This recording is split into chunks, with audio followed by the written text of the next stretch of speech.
Good evening. Welcome to Fate Mag Radio, the online voice of Fate Magazine. I am Kat Hobson, your host. I'm really glad of that too. I love Fate Magazine. You know, I hope everyone had a blessed and happy Christmas. We did. Um, you can't, there's always going to be something. And there's a lot of people who have been in a real bind and a real struggle with the economy the way that it's been. And I hope that the love is what mattered the most through your holiday. It's always what matters most to me. And you know what? As long as we have each other, we can do anything. That's a community, a family, a couple, because togetherness is what matters. So much love, much happiness. And here we have a whole new year about to come up. And, I'm not much of one for the great big New Year's Eve blowout parties and stuff like that. Even when I was younger, I would just, I'm in bed early. Okay.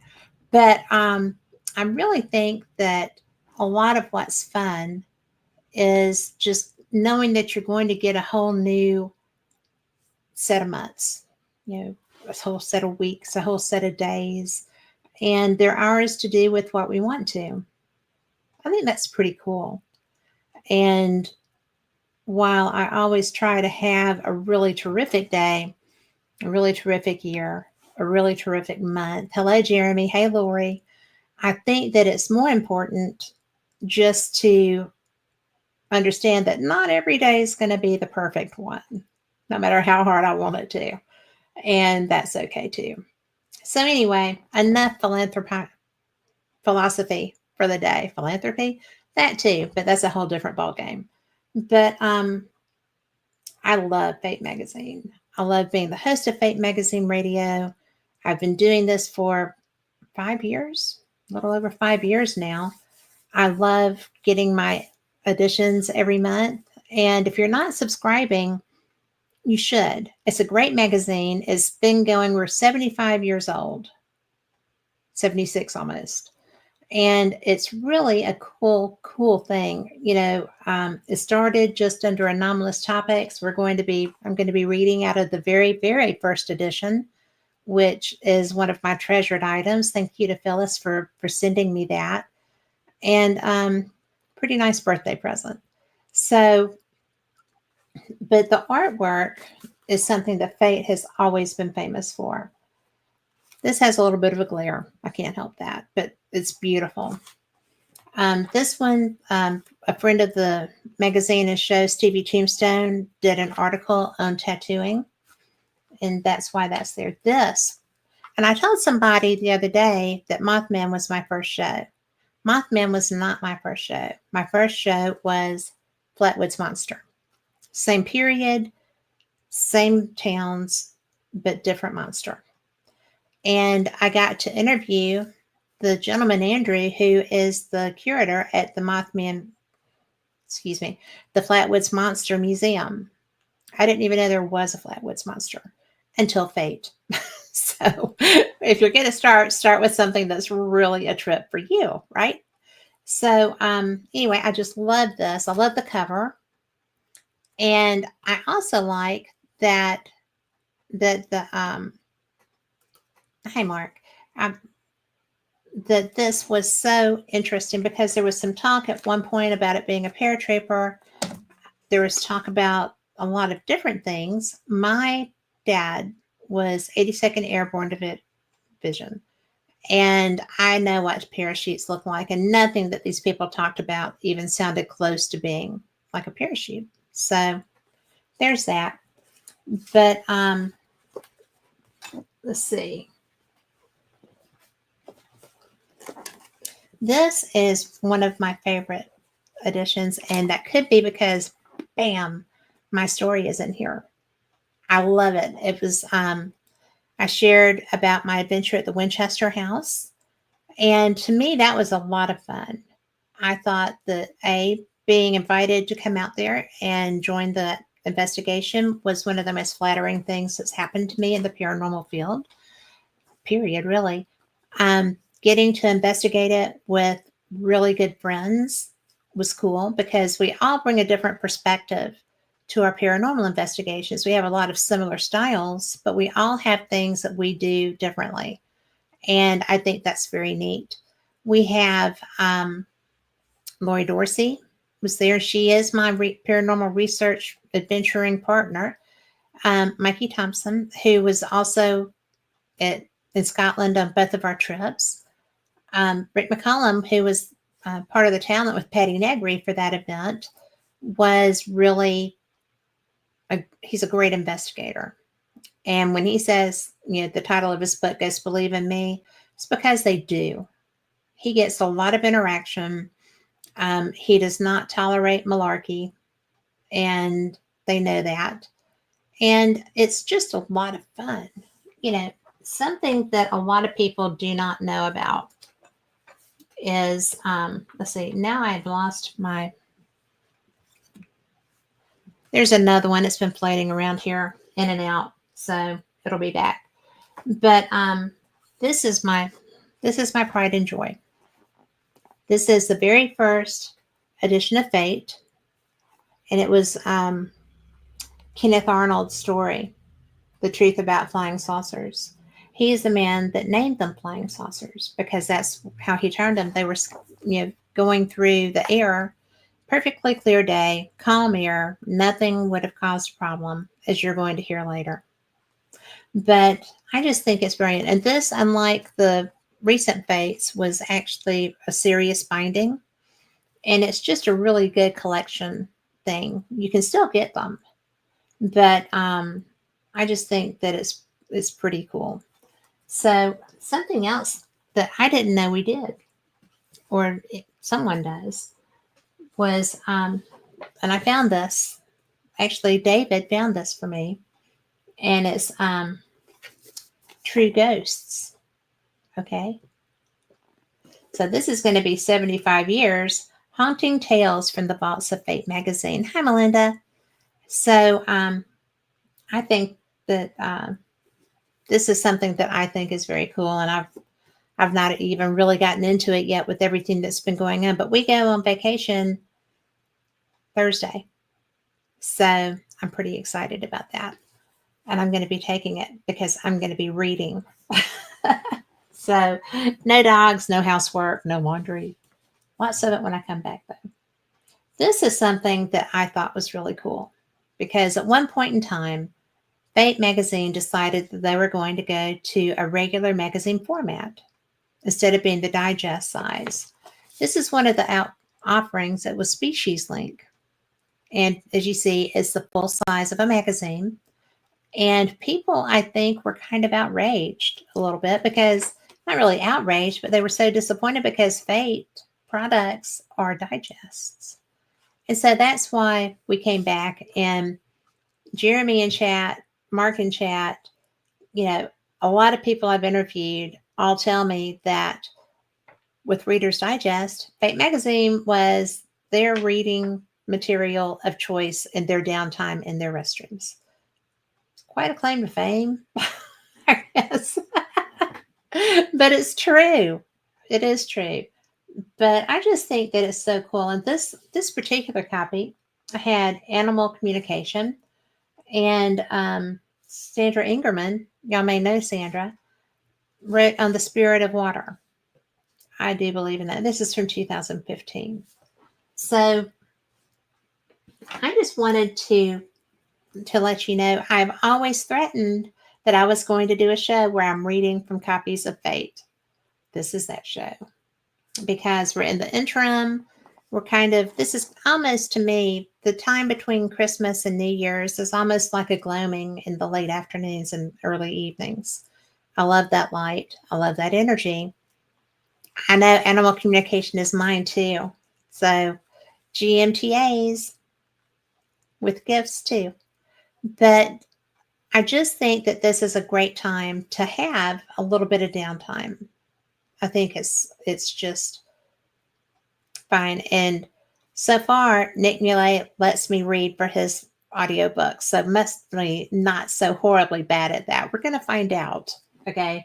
Because I haven't read like this since I was doing kindergarten stuff, and it's kind of scary. But anyway, but I will have to go full blown school marm. So let's see, what are we going to read? We're going to go to the Flatwood Monsters edition. And one of the things that I really like is that she does the I see in the news section. So we're going to go there. Oh, I see by the papers. And this is what that looks like. It's just all kinds of little things, and some of the things in here. Let's see. The Human Meat Restaurant, which is in Tokyo, the first restaurant to legally offer human meat. I don't think I'll go there. Falcons start fire to catch prey. I knew they were smart. Man spontaneously combusts in streets of London. I've heard about that happening. I've never seen it. Mad pooper causing chaos in Colorado Springs. This lady was running around on her morning jog, pooping in yards. Indeed. And she brings her toilet paper with her, so it is not spontaneous. Let's see. Alien sightings excuse not accepted for late tax filing. I'm going to read that one because it's Britain. And it says Britain's tax filing deadline is the end of January. Her Majesty's Revenue and Customs have been encouraging citizens to file by them. However, many excuses for late tax filings have been documented. One such excuse was from a man who said his wife had been seeing aliens and wouldn't allow him in the house to file. This excuse was rejected. Every year, many reasons for late filers are documented. Some examples of reasons are bad cases of vertigo, which prevented going up the stairs. Rabbits ate the original tax form. I have dogs. I would blame that. And of course, alien sightings and even abductions. So many expenses include nightclub hopping in Ireland, $250 in sausages and chips, and even an expedition to Loch Ness for scientific research. I tried to write that off last year. Did my husband let me do it? No. And I was there for the Scottish Paranormal and UFO Conference. You would have thought I could do that. So, and this is the letters from your editor. And this is a lovely picture of Phyllis Gotti, who is the editor-in-chief and brilliant person. And I'm going to share one of the things that she wrote. It was about a past life regression. She said, several years ago, I had the opportunity to experience a past life regression with Dolores Cannon, who would not have loved to do that. We'll learn more about Dolores Cannon in another show. While at the UFO conference in Eureka Springs, Arkansas, my very first UFO conference, I was skeptical, although I had been regressed by other hypnotherapists before. I didn't think I would be a good subject because I was suspicious of what I recalled. Dolores led me through the usual relaxation sequences. Obediently, I followed her suggestions. Suddenly, and I don't know how she did it, but something changed and I was paralyzed and I felt my stomach flatten to my backbone. I was in another time. In retrospect, it must have been a medieval period. Now, Lori in chat does these, so she's going to be able to toss some comments in there as we go. I was a fairly bright female living with a nice elderly couple. They taught me to read and write, a rarity for those times. I went to a religious center and asked for a job with my skills. The men there were dressed in fancy golden robes. I had to pretend I was a male, as females weren't allowed to be employed intellectually. I was instructed to translate from a religious tome from a huge, intricate, ornate book from even earlier times. I was instructed dutifully. I carried out my tasks. I was good at what I was doing, and I was surprised when my translations were presented to the prelates. They were horrified and angry. It seemed what they were preaching wasn't what was written in the book. They banished me and threatened that I couldn't say anything about what was really written. Stubborn me. She is too. I couldn't keep my mouth shut. I felt the average unlettered people deserved to know the truth. I went around from village to village, revealing what I had learned. This went on for some time. Finally, the sheriff, or whatever role the pay law had, came and arrested me. I finally had my head chopped off. No guillotine, just a sharp blade. I did some research and found out that people were beheaded sometimes for particularly heinous crimes instead of the usual hanging. Guess the desire to tell the truth has carried over to this lifetime. I'm still out of the box, reporting on alternative information in Fate magazine. And aren't we glad she is? I am.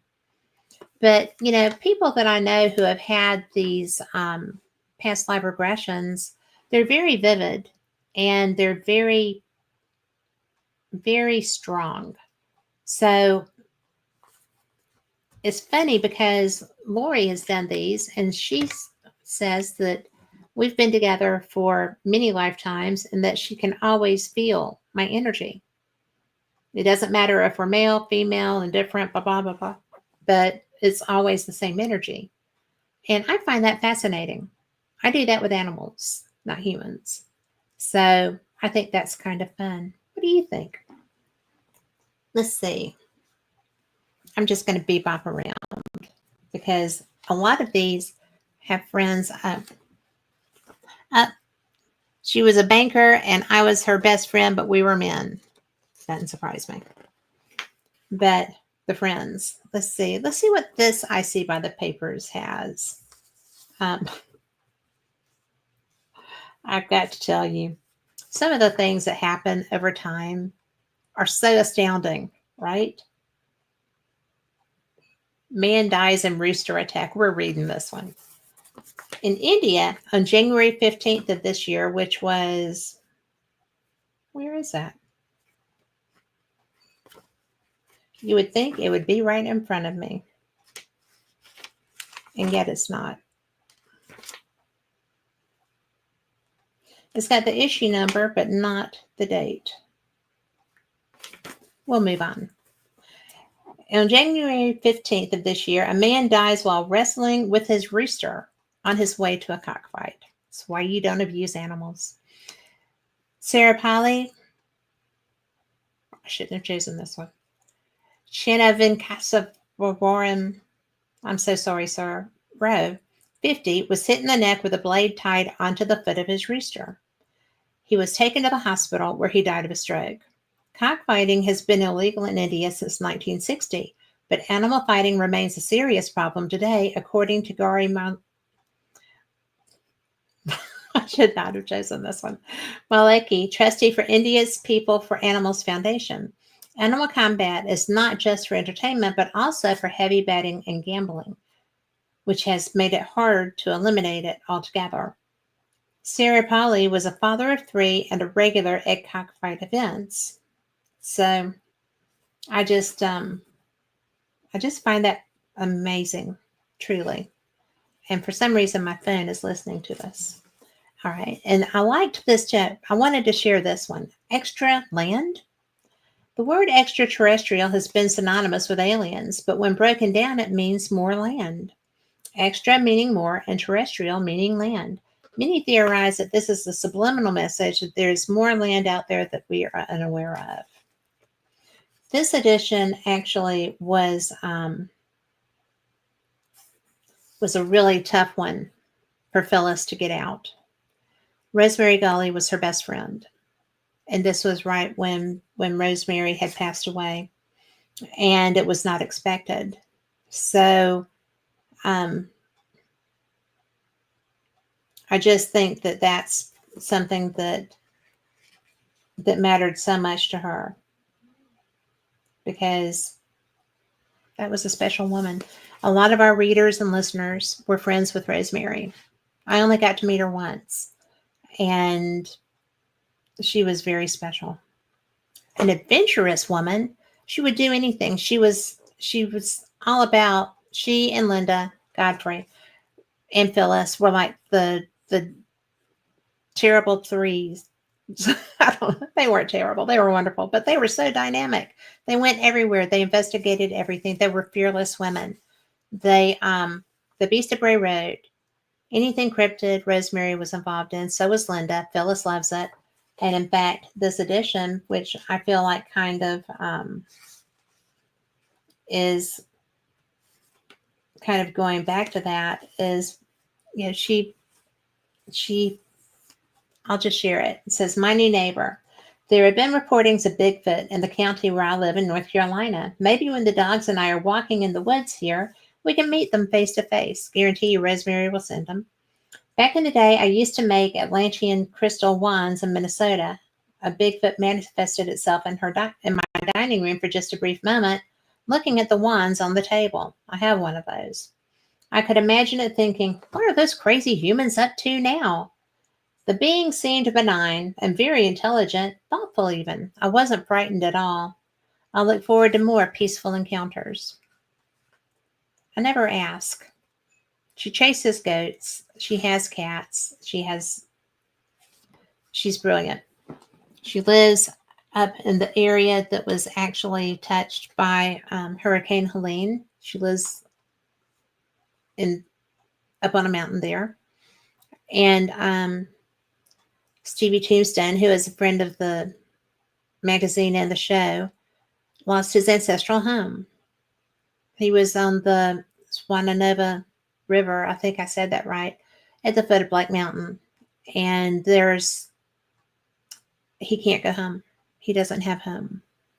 So if you start looking for something to do to start your new year, maybe donating to the hurricane victims would be a good thing to do, because they're nowhere near.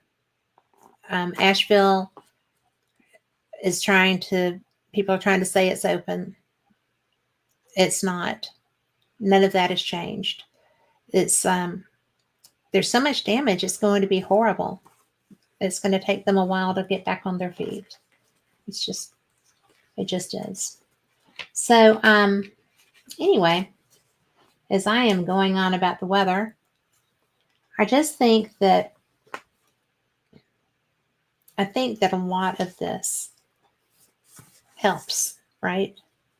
You know, this having something that you can look at that will kind of take you away from the everyday things that we have to deal with.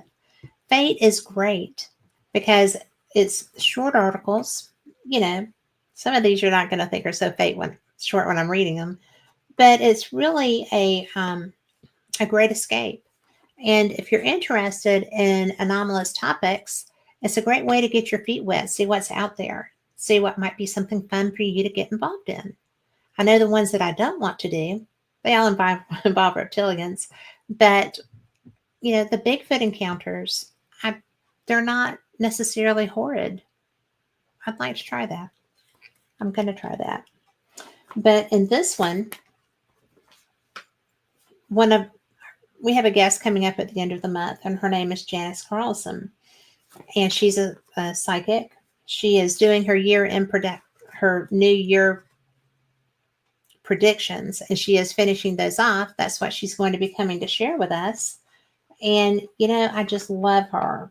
So let's see what she has to say here as we zoom through. This is the one with the contactees cover. I just love this cover. But by Janice Carlson. Now, she does do this. I have not asked her to reach out to my relatives, but she does do this. And these are some of the celebrities that she has reached out to. Hemingway, Duane Allman, and George Harrison. And she is good. She is so good. And so this article, you may be tired of me by the time I finish this, but a couple of months ago, Phyllis Gotti, publisher of Fate, made a very interesting comment to me. She said, I suppose even mediums like you can't get celebrities to talk to you from the other side. It seems like a very likely notion, and yet I immediately realized it wasn't true. In fact, I reflexively rattled off a list, I don't know where my mind is, of deceased celebrities who have conversed with me at length. It includes the Beatles' George Harrison, author Ernest Hemingway, Duane Allman of the Allman Brothers Band, and visual artist Andy Warhol. I would have liked to have heard that. Oddly, I knew little or nothing about any of these luminaries. Sure, I was a casual fan of the Beatles and I liked the music of the Allman Brothers. Again, however, I knew nothing about any of their private lives. I am the author of 15 novels released in the 1980s and 90s by New York publishers under the pen name Ashland Price. But that hardly seems like enough of a coincidence to prompt Ernest Hemingway to suddenly start speaking to me. Our writing styles, genres, and perspectives couldn't be further apart. What's more, if I had any interest in art or painters, Andy Warhol's work would not even appear on my radar. So, why would any of these famous men agree to speak with me, someone who has little or nothing in common with any of them? Quite simply, it's because one of their loved ones induced them to do so. In George Harrison's case, it was an inadvertent encounter I had with one of his siblings. Then, one of Hemingway's nieces asked me to speak with him during a medium session. A past girlfriend of Duane Allman paid me to communicate with him on the other side, and one of Andy Warhol's journalist friends requested a medium session with him. Thus, these living loved ones were the glue that made communication with these famous spirits possible. And mental mediums like me know all too well how essential that glue is to conducting successful sessions. Unlike channeling and physical mediumship, the mental variety involves a three-way conversation. I, the medium, see images, hear words and phrases, and receive sensations in my chakras. But my client, the living loved one, must help me interpret the information I'm receiving. This input could represent memories of the dead person's life on earth, information about the deceased's current existence in heaven, and predictions about my client's future. So it is possible for me as a medium to communicate with famous dead people without one of their living loved ones taking part in this three-way conversation? A few years ago, I would have answered no to this question. That was until some fascinating information was revealed to me. Over the past decade, my husband and I have frequently vacationed in a lovely old mining town called Galena, Illinois. The village's most famous past resident was President Ulysses S. Grant. Although Galena was home of 9 Civil War generals, it is, of course, most proud of Grant. So much is published there about his day to day life, and Galena citizens celebrate his April 27th birthday each year by holding a weekend of festivities in his honor.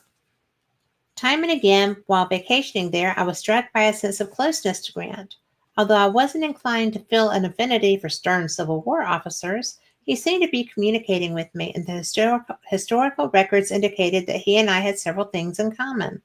His late April birthday, his enjoyment of burnt food, his lightweight response to alcohol, his single-mindedness in pursuing his goals were just a few of these. While some of these similarities can simply be assigned to the fact that Grant and I were both born under the sign of Taurus, I felt a deep affection for him that made absolutely no sense to me. After all, I had never met him and couldn't recall having a Civil War era past life. Yet every time we visited Galena, I felt I seemed almost to be channeling him. Fast forward 3 years and one DNA test later, I discovered that Galena was meant to be far more than just a vacation destination for me. To my amazement, Ancestry.com revealed that my British forebears actually settled there in the mid 1800s. Even more astounding, an obituary declares that my 3 times great grandfather from Scotland had been a friend of Grant's, quite probably having met him at the Methodist church they both attended. And therein was hidden the afterlife communications glue I spoke earlier. My prominent Scottish forefather wanted me to get to know about his famous friend firsthand. It took a few years to come to light for me, but again, familial love and friendship are the surest conduits to receiving messages from those on the other side, be they famous or not. Now, this has a little bit about Janice, and since you're going to be meeting her at the end of the month, it says Janice Carlson has been a professional psychic medium for over 25 years with clients all over the world. She is the author of Soul Sensing, How to Communicate with Your Dead Loved Ones. And you can find her at janicecarlson.com. And I'm going to tell you, she is astounding. I just cannot even imagine what people think when they get to meet her.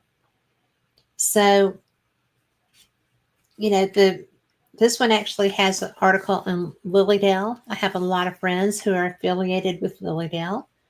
I have, there's so much, the George Washington effect and ghost hunting.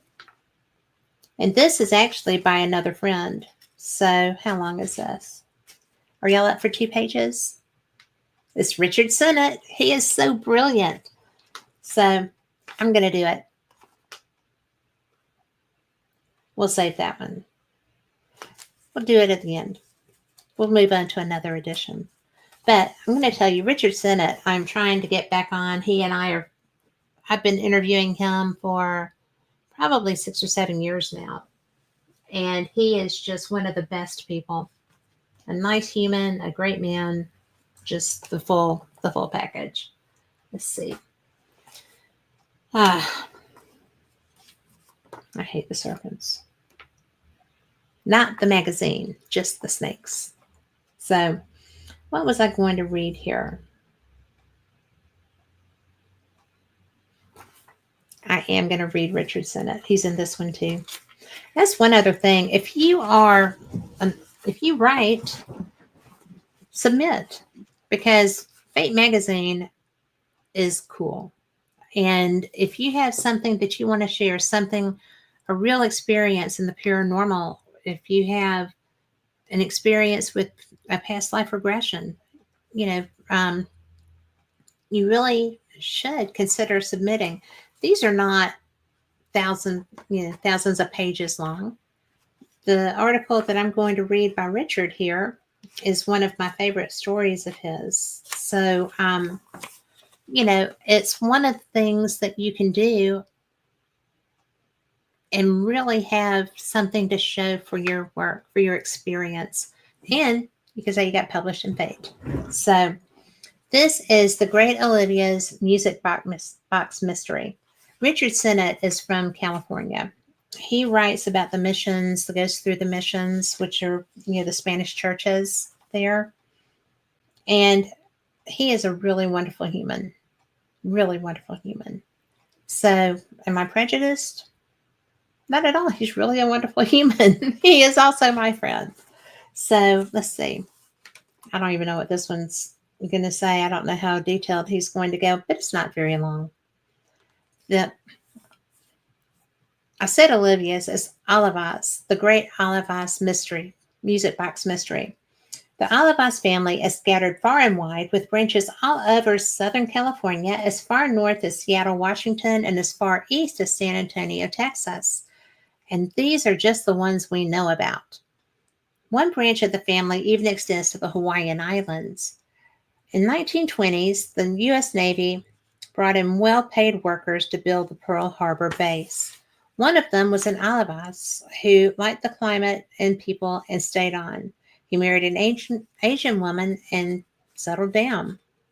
Like all of the many branches of the family, they visited California and made the pilgrimage to the Olivas adobe. When I was the site manager, I made a special point to meet with them and give them a tour of the house. I also asked them what they knew about the history, stories of the house, and events linked to the family.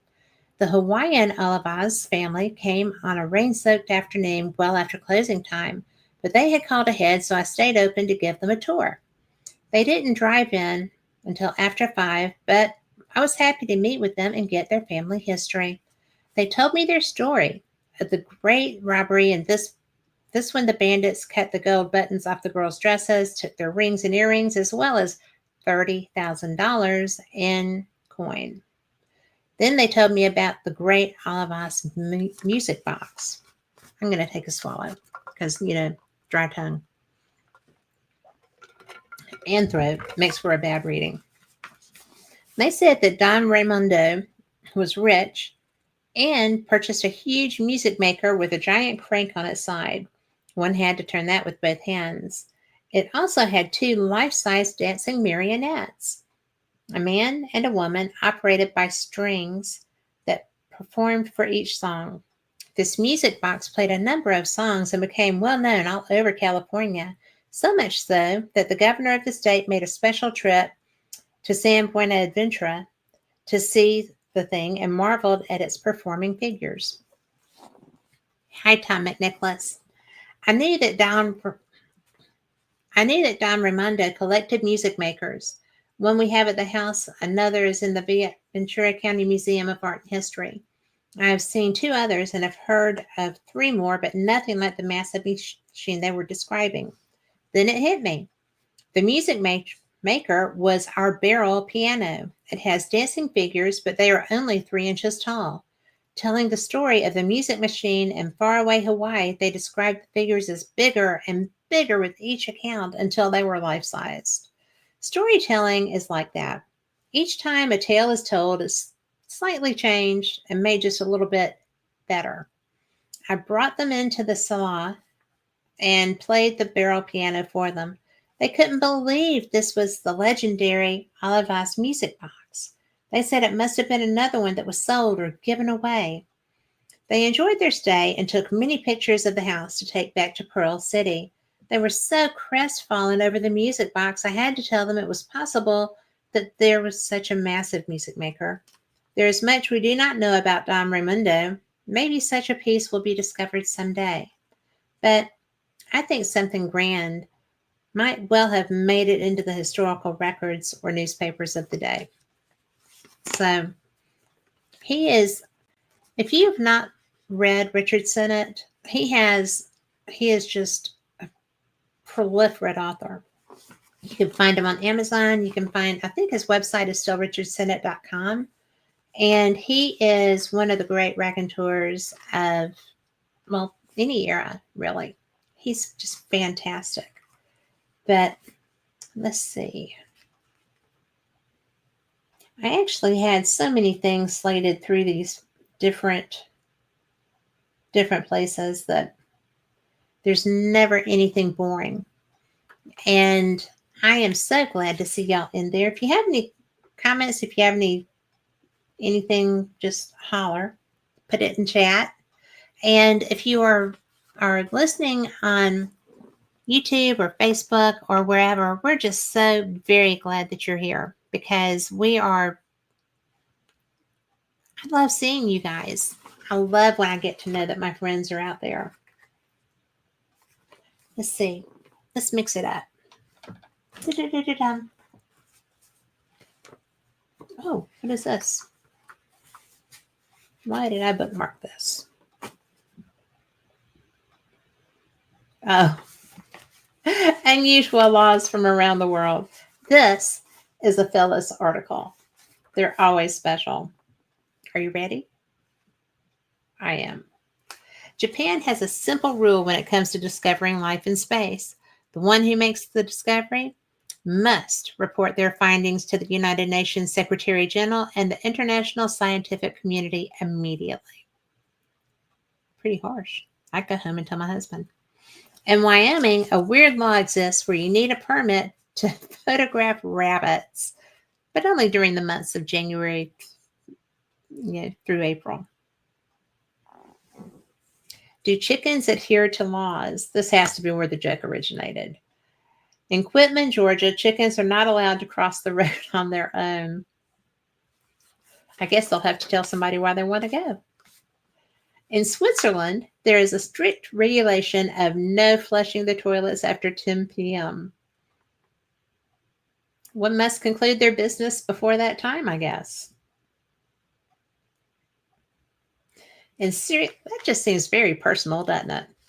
In Sri Lanka, it is illegal to take a selfie with the Buddha statue.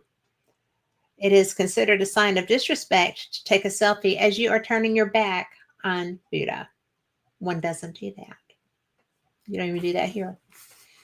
In China, it is illegal for Tibetan monks to reincarnate without permission from the government. Not sure how they plan to enforce that law. I've known some Tibetan monks, one in particular well, and they do not follow rules.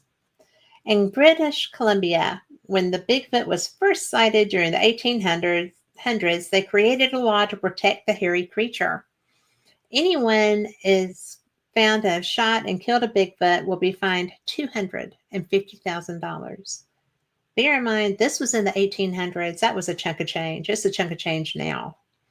Washington State, just below in the U.S., has a similar law as well regarding the cryptid. I didn't know that because that's where the Olympia Bigfoot Expedition Group works. So that's interesting. In Baltimore, Maryland, you could receive up to a $500 fine and even a year in jail if you were caught doing tarot, palm reading, or any type of fortune telling, as it is illegal there. Yeah, this is the one I just wrote in. This has to be, don't do that. Don't do that in Baltimore. They're very rigid there. In 1995, Beira do Brazil, passed a law setting aside 5 hectares of land for a UFO airport to cater to the flying saucers being spotted in the area. The city has also sanctioned an annual ET Day. I did not know that. So, let me see.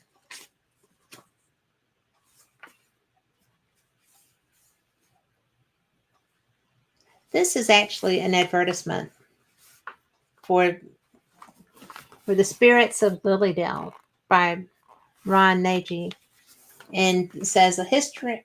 I love the photograph because I can only imagine that a lot of my friends would absolutely adore that photo. But the fascinating history takes the reader through the heyday of spiritualism and chronicles the beginning of many of the early spiritualist camps and meetings. Enjoy a year-to-year summary of the first 26 years of the Cassadaga Lake Free Association, now called Lilydale Assembly, as if you were there when those events occurred. Numerous photos capture the spirit of the era. That's really pretty cool. Go you, Ron. So, this is something that I think might be upsetting because you remember when the space shuttle Columbia came in and broke up over the desert and such? Well, this article is okay.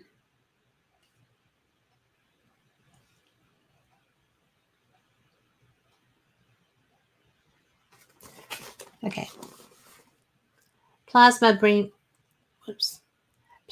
beam strike on the STS-107 Space Shuttle Columbia. This is long. I'm not going to read all of this, but I will share the imaging.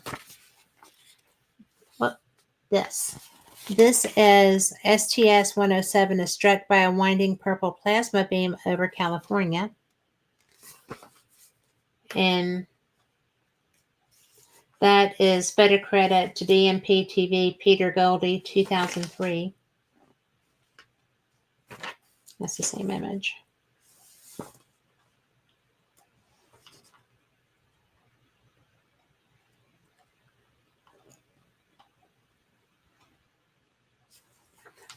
This is interesting because it includes a quote by Lou Elizondo. Do you know who he is?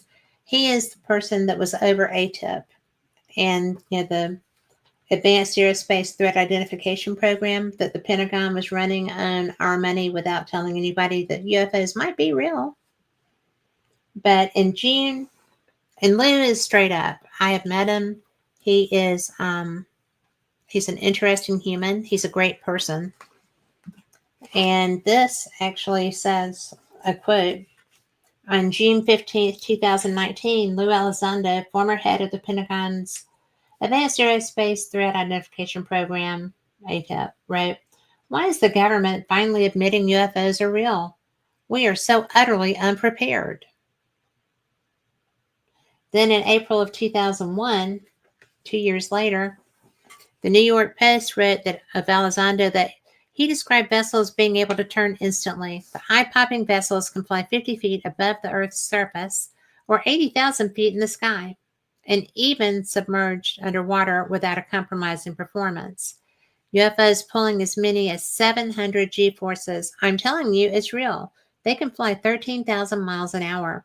That can even evade radar and fly through air, water, and possibly space with no obvious signs of propulsion, no wings, no control surfaces, and yet still can defy the natural effects of Earth gravity. That's precisely what we're seeing.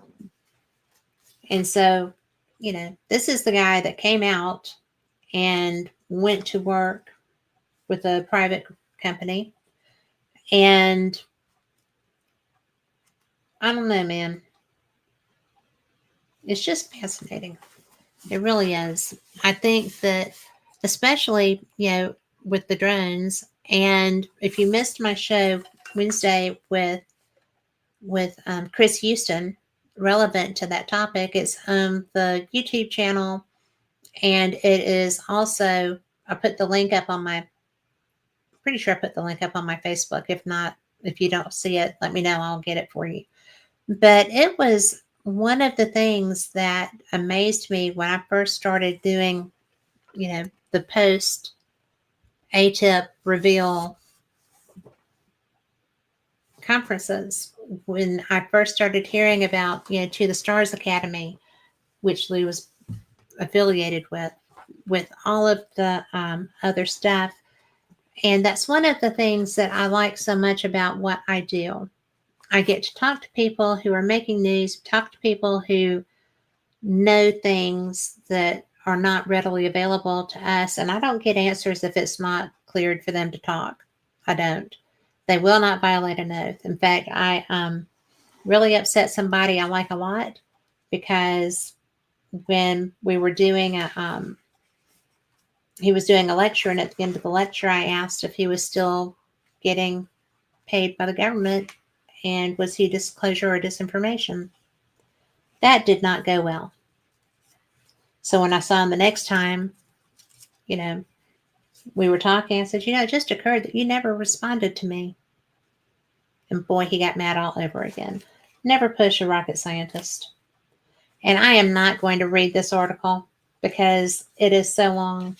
I didn't know I was so wordy. Did y'all know I'm so wordy? But it's the Winchester House article. And that's by me. And most of y'all have heard. How long is that? Do you want to hear it? If somebody wants to hear it, put it in chat. If you don't want to hear it, I will move on. But there's a couple more of my pictures. That was her bed, Sarah Winchester's bed. This was in the kitchen, and it was windows that opened into walls. The lady had more money than, time, I guess. But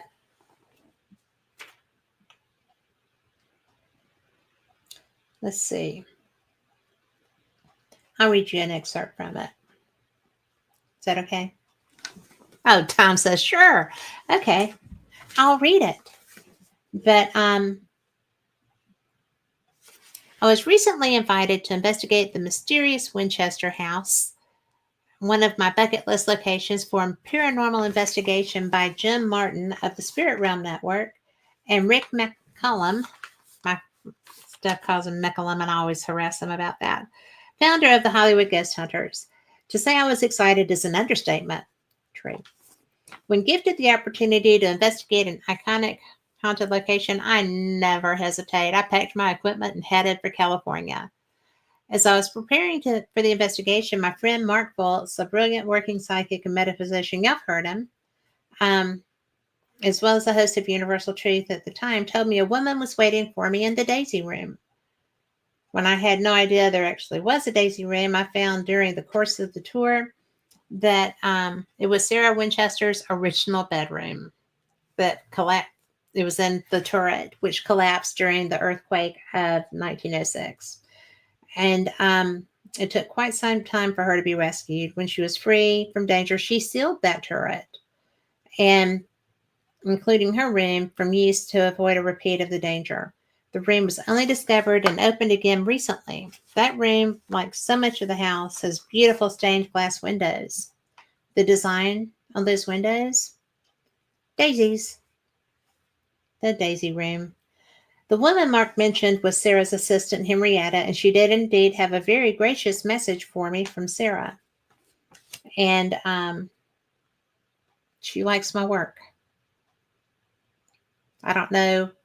I don't know if it's the paranormal investigation or the show or whatever. But if Sarah Winchester likes it, we're good.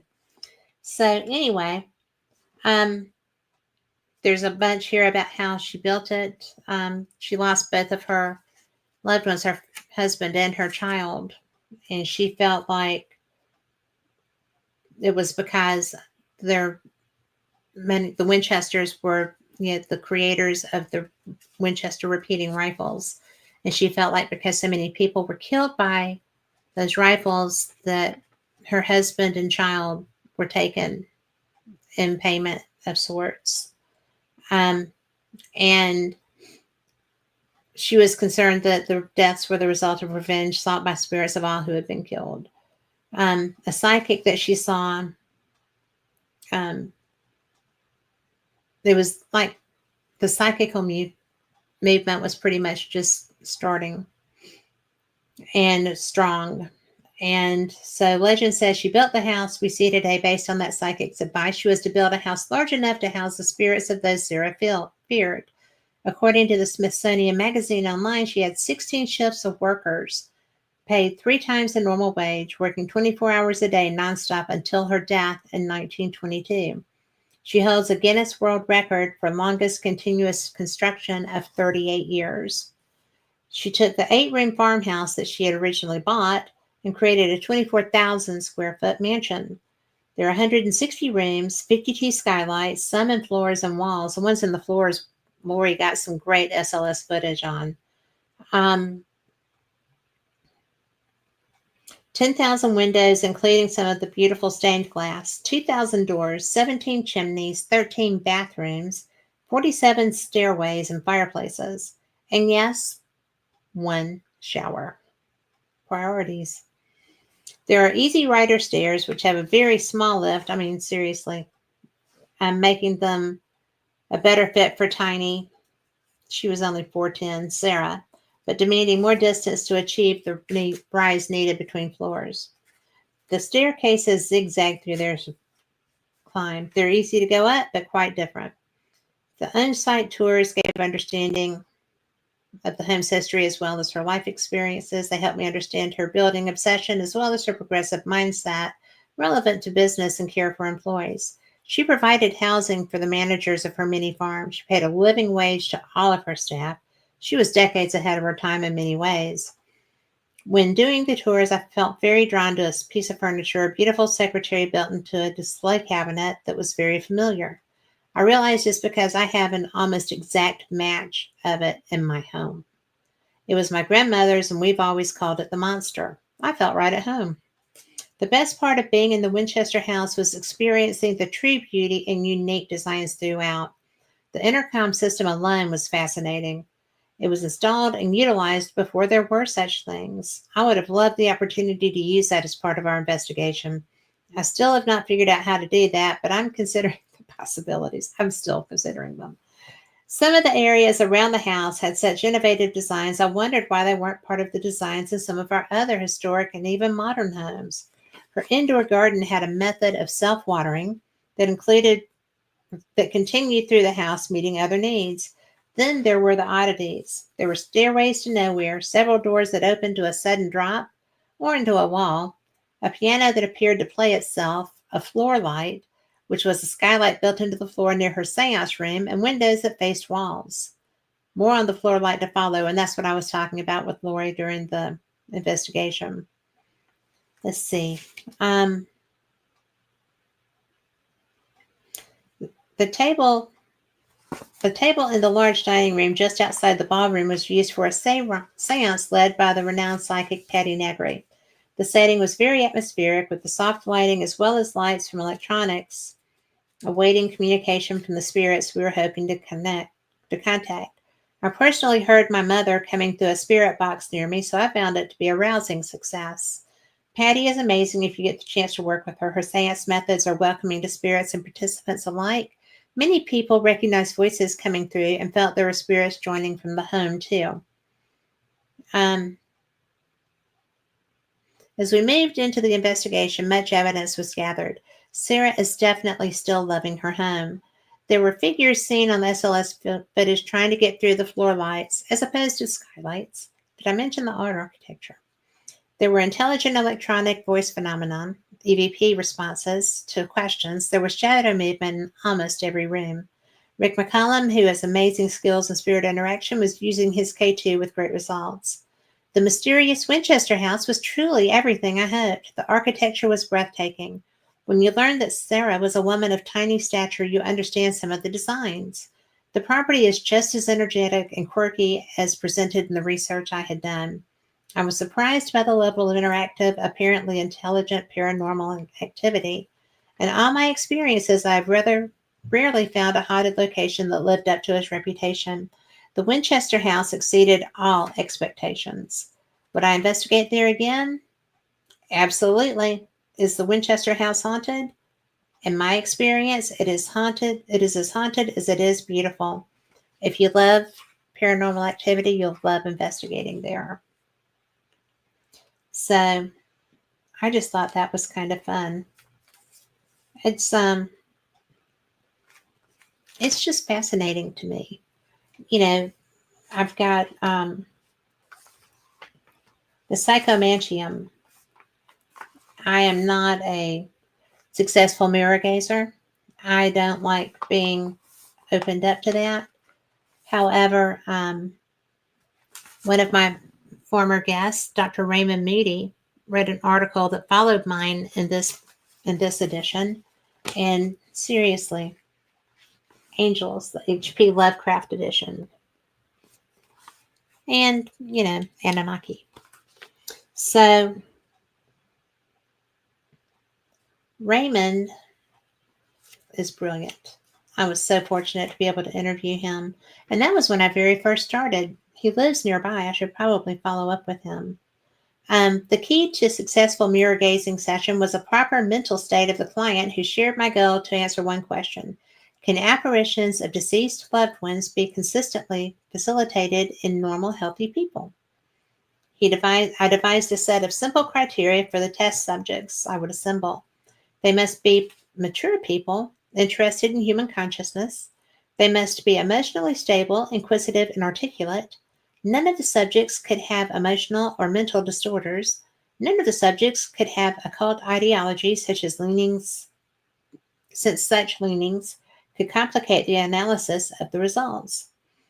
With those criteria in mind, I contacted 10 subjects and asked if they would like to participate in my reunions experiment.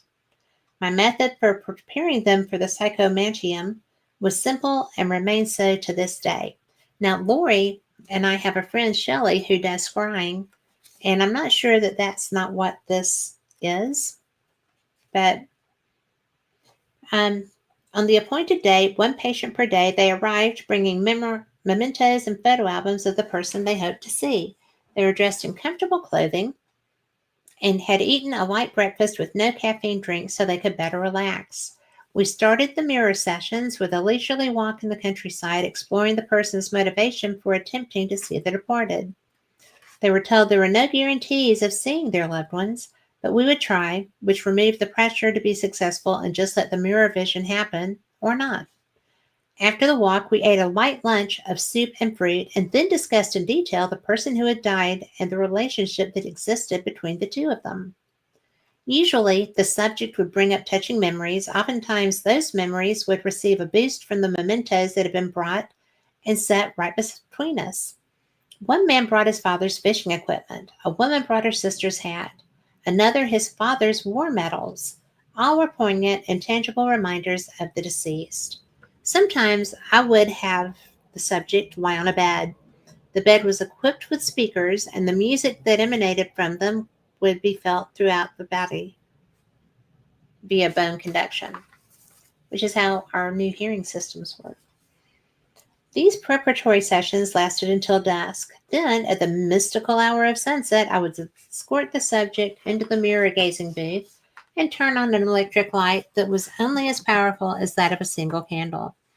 There, the subject was told to gaze deeply into the mirror and relax, clearing his or her mind of everything but thoughts of the deceased. The subject could stay in the room as long as they wanted, but they were asked to refrain from wearing a watch so they would not be tempted to glance at the time. An attendant in the next room during the entire session sat in the next room.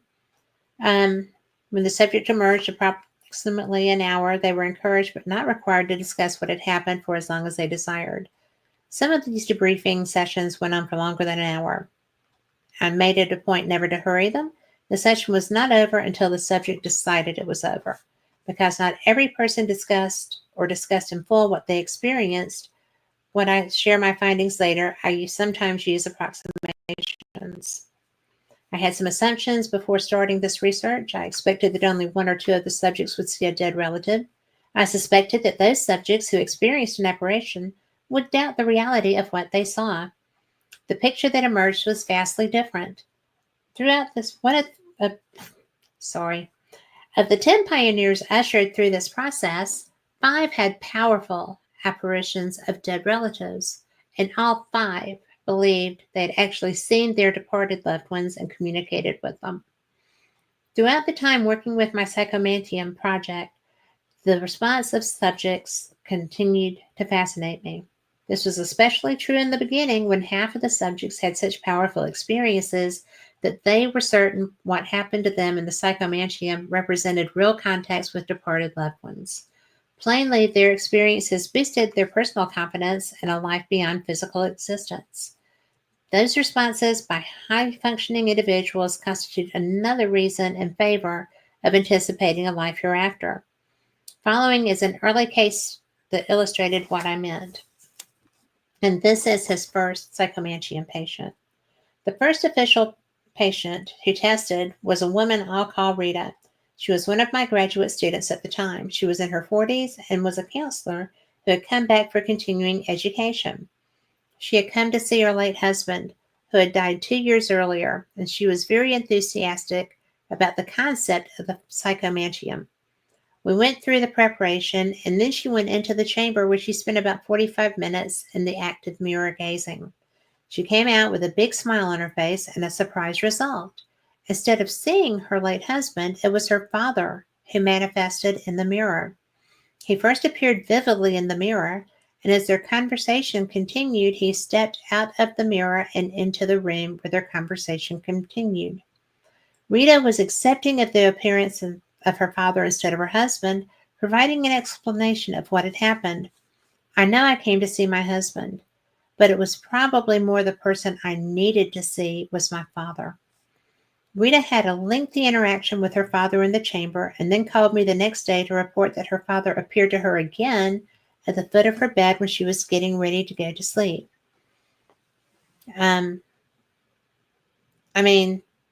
This is actually an excerpt from his book, Proof of Life After Life, and you've got to read that book.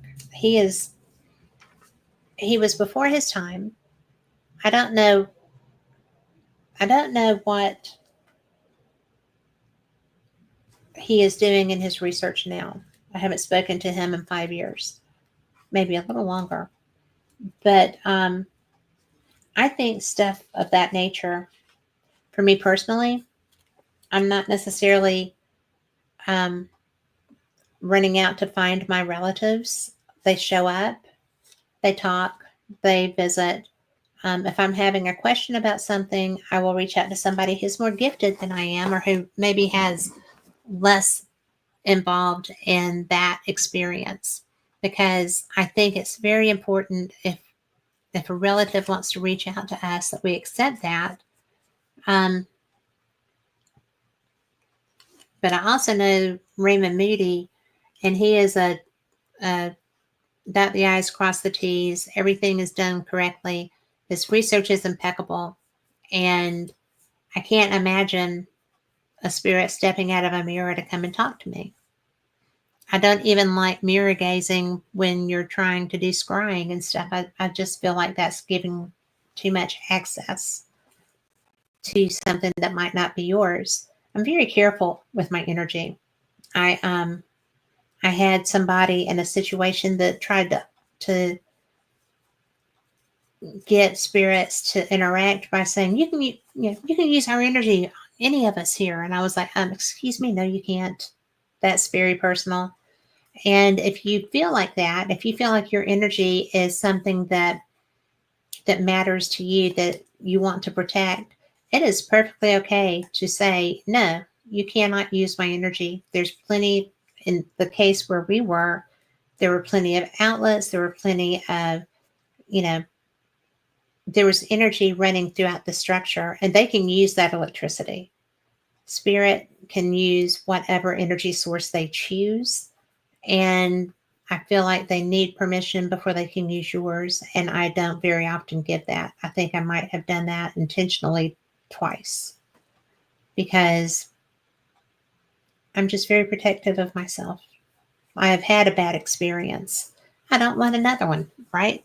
I'm a great big weenie when it comes to that. So I'm really not wanting to bore y'all.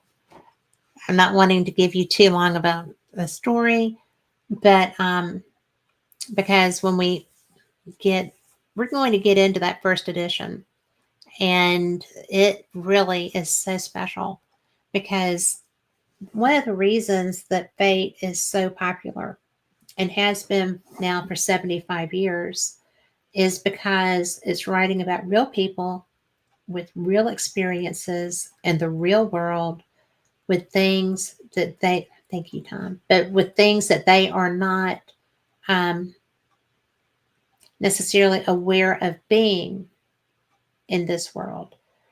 When when when you are in a forest and something that is either bigger than any man you've ever seen is in there too, fight or flight, neither one of those is going to help you. I mean, you can't outrun it, you can't outfight it. So you have to know what you're going to do. And it takes a very special person and a lot of planning to get to that point. When you are in a forest and you come across something that's as big as your pinky, maybe an index finger, that is also um, a cryptid creature, um, whether it's a fairy or a sprite or whatever term you want to use, that's also something that has abilities that you don't.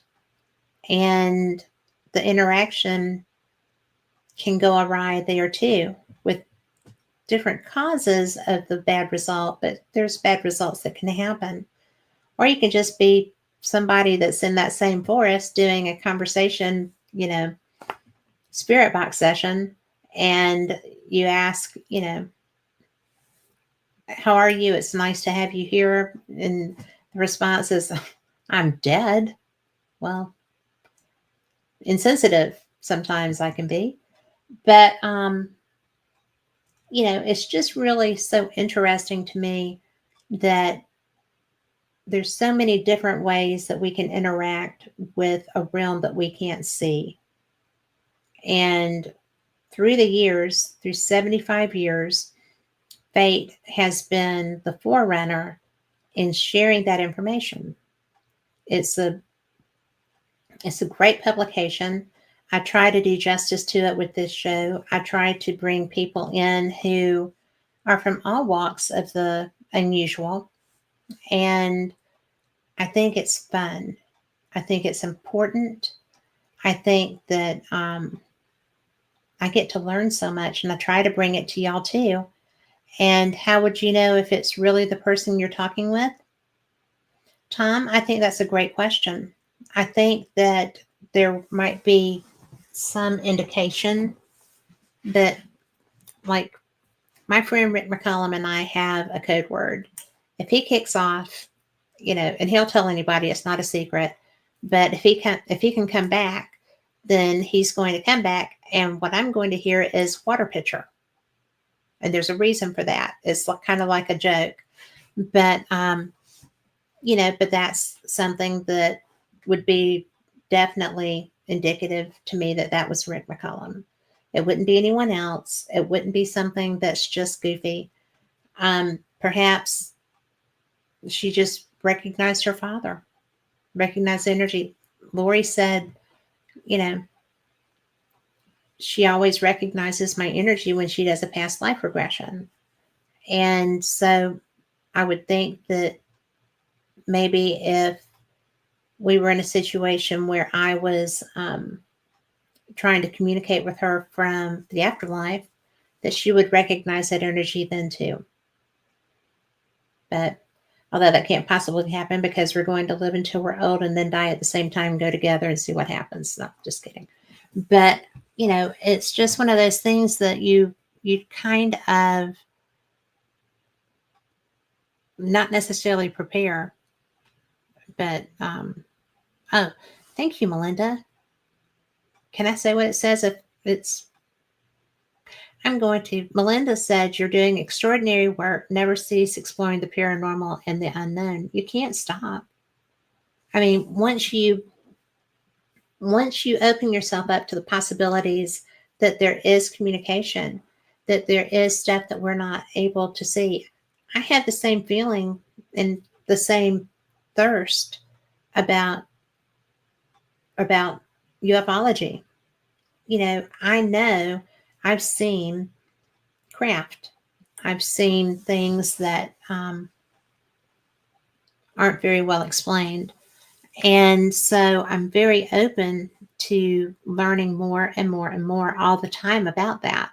That's why I go to UFO conferences. That's why I read whatever someone is putting out relevant to that. That's why I'm so thrilled to be affiliated with Fate, because Fate is known for bringing that topic to the fore. It matters. It matters to me a lot. I think that I am a woman of faith. I believe in creationism. I don't necessarily believe in the timeline that we've been told through not so ancient texts are the way it was. There's texts that are older than what we go by that do indicate that there are things much older than what we anticipated. It's just fascinating to me. I think that I think it's really cool that we have this open conversation, and it's a big deal. Phyllis was able to interview Zechariah Sitchin, who found Sanskrit and all the other stuff through the pyramids and developed an understanding and learned that language and interpretation. It's a great interview. You should see it sometime. But it's really just there's so much. There's so much out there. And we are so just knock my watch right off. But there's so much that we're so cocky about. And we shouldn't be. We are earthbound. We are, I can fly 8 hours and be in Scotland, but I can't fly 8 hours and be on the moon or Venus or circling the sun and coming back, going and making sure that Pluto is still in the area, since, he lost his planet status. He might have an ego problem. But, there's all this other stuff that obviously we're seeing stuff too. There's too many people seeing this in the skies. And I'm not talking about the drones, but have you noticed that in the last week or so, there's been no coverage of those drones? I don't think they stopped flying, but there's no coverage. I'm glad I had Chris Houston in when I did last week. But, it's really just one of those things that,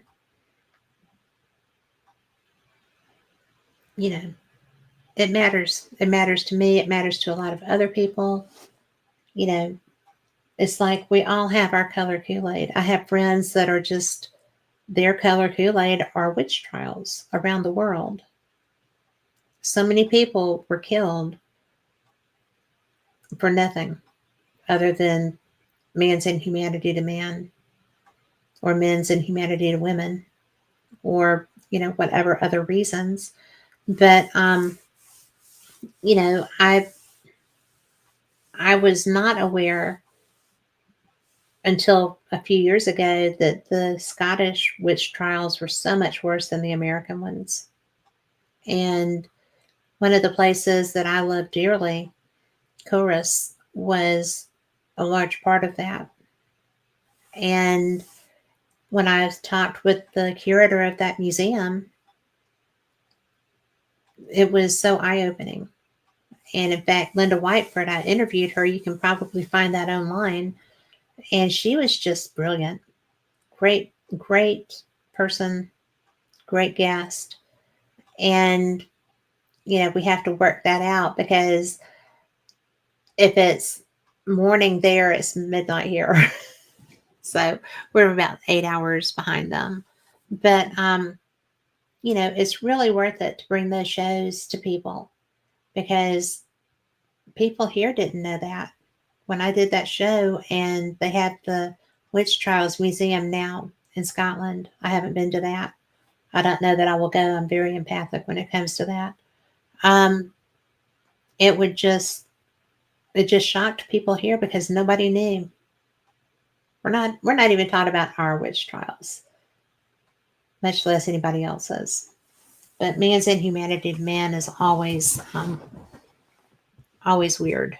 I can't imagine why you would do that to somebody, unless you just get off on it. But enough about that. So, or we might get back to it. I don't know. So this is, I just think this is so cool. I just love that Fate tried something new, wasn't such a big thing, or it was too big a thing. And they said, oh, nope, we are going back to what got us here. So, but I still like this. And the species link, it's the Journal of Interspecies Telepathic Communication. It's cool. I'm telling you, Phyllis is so freaking out of the box. So, let's see what we have here. Again, there is Phyllis. Ba-bum, ba-bum, ba-bum. Isn't she awesome? I just love her. So, I'm just going to read you some of her little editor's notes. So, in water, Publisher's Compass, water. We are excited to help bring the importance of water to the forefront of people's consciousness. The animals already get it. They accept the necessity of water, live in it, enjoy it, play in it. They don't pollute it and take it for granted. This issue of Species Link Journal presents many wonderful viewpoints and insights about water. And then, let's see, origins. Dr. Masaru Emoto has done an amazing amount of work to help us realize the importance of good thoughts and changing the energy of water with our thoughts and intentions. Think Ghostbusters. Large bodies of water have been changed and cleansed with meditation and prayer. His favorite crystal formation was love and gratitude. Just by placing a piece of paper under your water glass with the words love and gratitude or any other positive statement will change the energy of the water, imbuing you with that frequency when you drink it with awareness. His important work with water crystals showed before and after photos of how thoughts, music, and intention fundamentally changed the structure of water. I have seen the results of that, and it is astounding. Dr. Emoto recalled how he almost drowned as a child. When he was about 6 years old, he and an older friend went swimming in the ocean near his home. They went out further than they should, and suddenly the sea swallowed him up. After going under several times, a small boat finally came by and he was rescued. While recounting this experience with his mother, she explained, "You can float if you just give in." How many times were we told that about a rip current, by the way? He took that advice to heart, and all his life he would go with the flow as he moved in the direction his life would take him. Although there are many techniques, devices, and methods of purifying water, Dr. Emoto proved with his many experiments that we can change water with simply our intention. His work has benefited mankind immeasurably, teaching us we can change and improve our precious water with simple, inexpensive efforts. Growing up in rural North Dakota, a stone's throw from the Cheyenne River was an unforgettable experience for me, Phyllis, and my four older, rowdy, unruly brothers. We were free to play unsupervised much of the time. Water was always an important factor in our lives. The flooding of the river, the rainfall so important for farm crops, the huge snowfall in the winter. Water largely shaped our activities. As a young child, I remember almost drowning a few times. The first time was on a frozen river in the winter. I was riding on a sled being pulled behind our International B tractor. The tractor fell through the ice and I almost froze. My older brothers were skiing far behind on long ropes. My oldest brother, Bob, who was driving the tractor, quickly pulled me out of the below zero icy water and carried my freezing body up to the house. Next, I remember swimming in a dam near our home. I was going down for the third time when a friend pulled me up by my hair. The dam was about 20 feet deep in the center, so I would have been hard to find in the dark water. I would go fishing by myself in the Cheyenne River, scramble out on a tree trunk with my little rod and reel with no supervision except for Rex, our family dog. I had recurring dreams of living underwater. In this dimension, we would swim under this giant, simple, tent-like structures where we would sleep. We were able to breathe in the water. Was this memory of a different life form, perhaps? I have talked to other friends who also have some remembrance of living in and underwater. Even having Even though having some tumultuous experiences with water, I remain fascinated by it and grateful for its essence. I'm sure our readers have all had dramatic experiences and memories of your interaction with water and how it has affected your life. We would love to hear about them. So I just love these things. But she also said that psychic crime solving. We have a delightful story about a gray African parrot who solves a crime committed on his family. Maybe we're overlooking an excellent source of information from our non human friends. They see everything. It would be helpful if our law enforcement would consider a pet's input for identifying the culprit in crime. So this is from 2015. And I just think that this was such a great idea. I'm trying to find something that's not 57 pages. Oh, Water in the Animal Wisdom Tarot. In the Animal Wisdom Tarot, cups are presented by shells. Like cups, shells hold the waters of life and a unique energy of transformation. Intuitive and sensitive to the flow of emotions, the sea creatures and marine mammals that make up this suit are expert guides to exploring the mysteries of inner realms. Shells guide our attention to feelings, dreams, beauty, and matters of the heart. To further explore the many qualities of water, not only in life but in tarot, let us consider the progression of shells on this card deck. Who would have thought? That's the tarot deck I need. I am such a water baby. So, the Animal Wisdom Tarot. And this is a card design and booklet. And here's a picture. Whoops. I've got fingers all over it. Should you be interested in it, there is information right there. But, you just never know what you're going to find when you're looking through these things. I didn't see that, and I thought I had. And this is just interesting.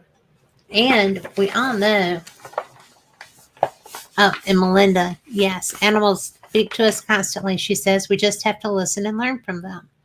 We do. And I don't think it really matters what kind of animal, because what matters is your association with that. Like, I'm a dog person. I know that shocks all of you, right? But it's because I now have my 8th dog living here. And that's just since my children were little. And we rescue and we love until their time is up. And we have so much love to give that we're not going to leave an animal out there if we can if we can help it. So that's why I have so many dogs. We had 4 at one time, at one point, and that made going to the beach exciting because I spent most of my time at the dog park. It's really funny. And oh, Melinda says, oddly, when I first started reading about water, my image blurred on camera as if I were underwater. I wasn't doing anything different. So if that's the case, I am a water person. I have always loved it. I've always spent time in it. I still do. It's my favorite form of exercise. And that would not surprise me. So I still looked awesome, right? Just kidding. The blur probably helped. But I really liked this article, and I'm going to share it too. It's again, this whole edition is about water. Okay, and this is by Marla Larrabee, and it is Water Carries Intelligence. So, water carries within it the infinite intelligence of the universe. It is the source of love, peace, and joy. It knows that the earth will find its own balance. People worry and struggle on a daily basis, but this is not the case with water. Our earth is powerful and will find a way to restore balance. There is no struggle within water. There is a trust in the universe to do what is best. The love within water for humanity is far beyond what can be put into words. It is powerful and all-encompassing. Water knows that all the love, peace, and joy within the universe is within each human as well. It is within every living thing, and only our minds get in the way of our knowing that. Animals know and understand this. They honor the power and life-giving energy within water. We as individuals have the ability to alter the structure of water through our love and gratitude. When we bring water into our homes through a tap, in bottles, through a filter, we are encouraged to simply hold the intention of love and gratitude for the water, to honor the water for coming into our lives and providing nourishment for our bodies, and to acknowledge the water for the life-sustaining force that it is. The simple act is far more powerful than we can even understand. If we do this every day, thinking of all the water on our planet and thanking it for all that it does for us, the changes can be far-reaching. The changes can be far-reaching. It is so simple and only requires a genuine, heartfelt sense of gratitude and appreciation. We don't need to try to understand this with our minds. Our minds are limited in their ability to comprehend it. No, don't need to understand how this works. All we need is a genuine sense of love and gratitude for water and for life in general. If we can hold this intention each day, for even just a small part of the day, and feel it with our whole heart, we will feel the love of the universe in return, and our planet as a whole will be changed for the better. And, it's really an interesting thing to me because I'm not very woo. I'm really not. But when it comes to water, I am. It is something that has brought me peace throughout most of my life. When I have had trauma in my life, I go to it. I'm drawn to it.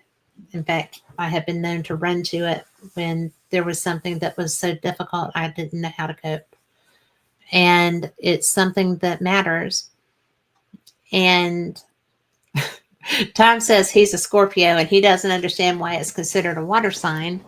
I'm a Scorpio, and maybe I'm why it's considered a water sign. I don't know. But I just think that something that's interesting to me is that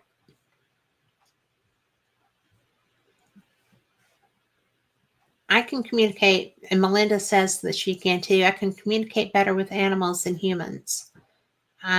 Animals, I don't scare animals. I'm kind of a strong human, and sometimes that doesn't always come off well.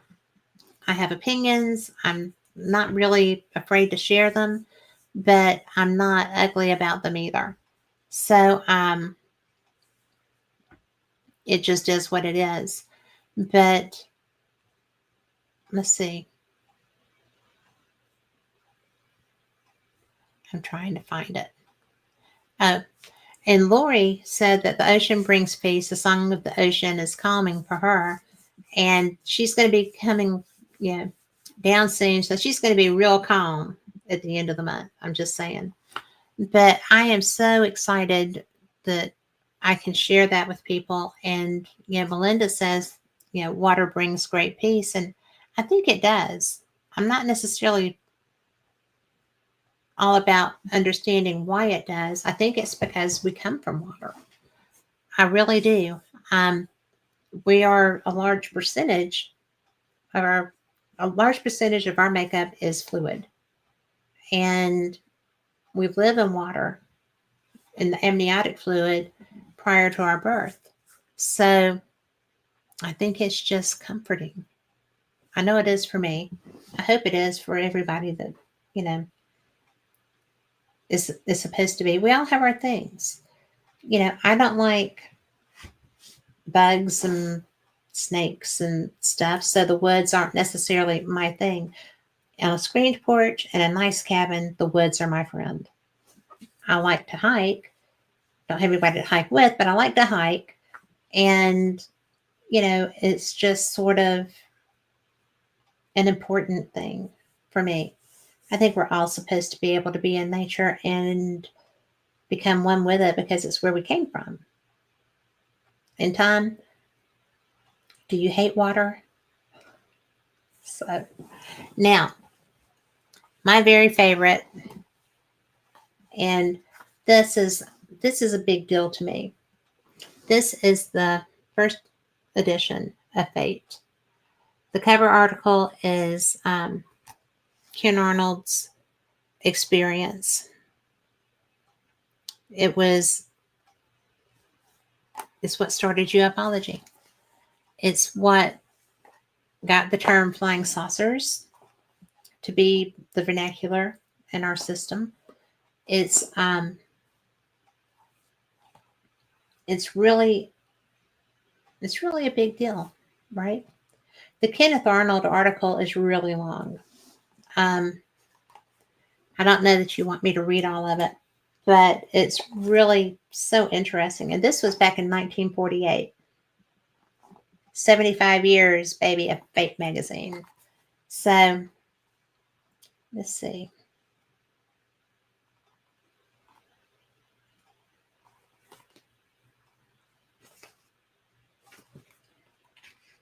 Before we go to that, let me find where it is. Yeah, this is long.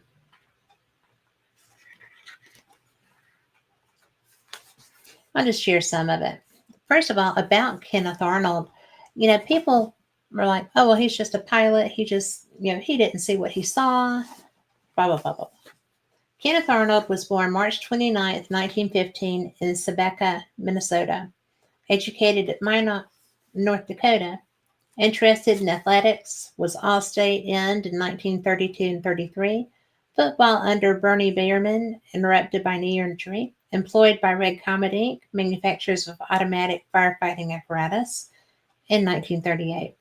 In 1940, established his own fire control supply company known as the Great Western Fire Control Supply. Handles, distributes, installs firefighting equipment in 5 states. Uses his plane in his work. Landing in pastures and mountain meadows, married with 2 children. So he was an entrepreneur, well-trained, educated, athletic, family man. So I might hop and skip and jump, but we're going to try some of this. I did see the flying discs. Kenneth Arnold. The following story of what I observed over the Cascade Mountains, as impossible as it may seem, is positively true. I never asked nor wanted any notoriety for just accidentally being in the right spot at the right time to observe what I did. I reported something that I know any pilot would have reported. I don't think that in any way my observation was due to sensitivity of eyesight or judgment other than what is considered normal for any pilot. On Tuesday, June 24th, 1947, I had finished my work for the Central Air Service of Chehalis, Washington. I probably said that wrong. and at about 2 o'clock, I took off from Chehalis, Washington Airport with the intention of going to Yakima, Washington. My trip was delayed for an hour to search for a large marine transport that supposedly went down near or around the southwest side of Mount Rainier in the state of Washington. This airplane has been discovered at the time of this writing, July 29, 1947. I flew directly toward Mount Rainier after reaching an altitude of about 9,500 feet, which is the approximate elevation of the high plateau from which Mount Rainier rises. I made one sweep of this high plateau to the westward, searching all of the various ridges for this marine ship, and flew to the west down and near the ridge side of the canyon where Ashford, Washington is located. Unable to see anything that looked like the lost ship, I made a 360-degree turn to the right and above the little city of Mineral, starting again toward Mount Rainier. I climbed back up to an altitude of approximately 9,200 feet. The air was so smooth that day that it was a real pleasure flying, and as most pilots do when the air is smooth and they are flying at a higher altitude, I trimmed out my airplane in the direction of Yakima, Washington, which was almost directly east of my position, and simply sat in my plane observing the sky and terrain.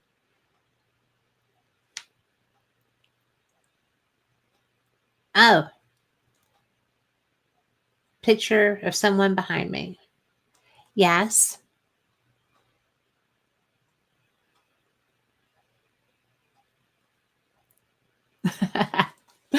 Broccoli. That would be my grandma. Yes. And she is in a photo right back there with my grandpa. Whoop, wrong way. That's them right there. So thank you, Melinda. Hi, Mort. We're talking about the Kenneth Arnold story. Let's see. We were where he was simply flying his plane, enjoying the terrain and the sky. There was a DC-4 to the left and to the rear of me, approximately 15 miles distant, and I should judge at a 14,000-foot elevation. The sky and air were as clear as crystal. I had not flown for more than 2 or 3 minutes on my course when a bright flash reflected on my airplane. It startled me, as I thought I was too close to some other aircraft.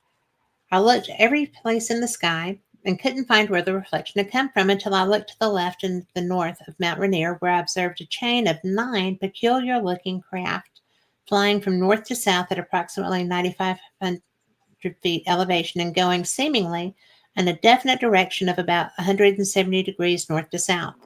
They were approaching Mount Rainier very rapidly, and I merely assumed they were jet planes.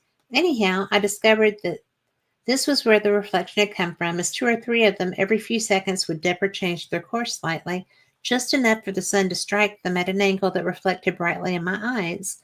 These objects being quite far away, I was unable for a few seconds to make out their ship or their formation.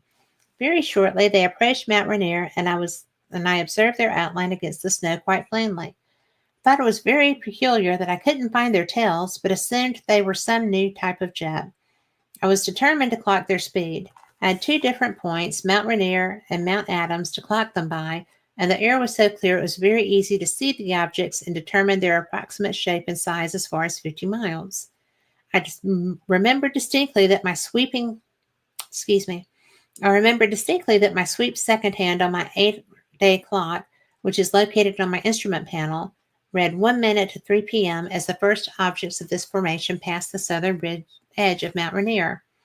I watched these objects with great interest, as I had never before observed airplanes flying so close to the mountaintops, flying directly south to southeast down the hog's back of a mountain range. I would estimate their elevation could have varied 1,000 feet one way or the other, up or down, but they were pretty much on the horizon to me, which would indicate they were very near the same elevation as I was. They flew, as I have frequently observed geese fly, in a rather diagonal chain-like line, as if they were linked together. They seemed to hold a definite direction, but swerved in and out of the high mountain peaks. Their speed at the time did not impress me particularly, because I knew that our Army and Air Forces had planes that went very fast. What kept bothering me as I watched them flip and flash in the sun right along their path was the fact that I couldn't make out any tail on them. And I'm sure that any pilot would justify more than a second look at such a plane. I observed them quite plainly, and I estimate my distance from them, which was almost at right angles, to be between 20 to 25 miles. I knew they must be very large to permit me to observe their shape at that distance, even as clear a day as it was.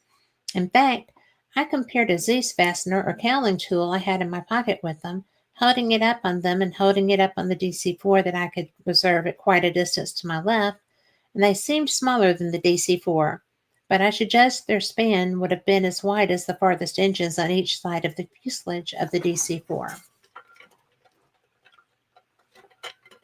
The more I observed these objects, the more upset I became, as I am accustomed and familiar with most all flying objects, whether I am close to the ground or at higher altitudes.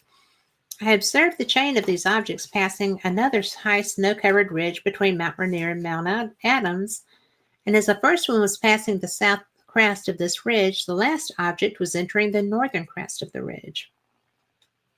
As I was flying in the direction of this particular ridge, I measured it and found it to be approximately 5 miles, so I could safely assume that the chain of these saucer-like objects was at least 5 miles long. I could quite accurately determine their pathway due to the fact that there were several of them as well at higher peaks on the other side of their pathway.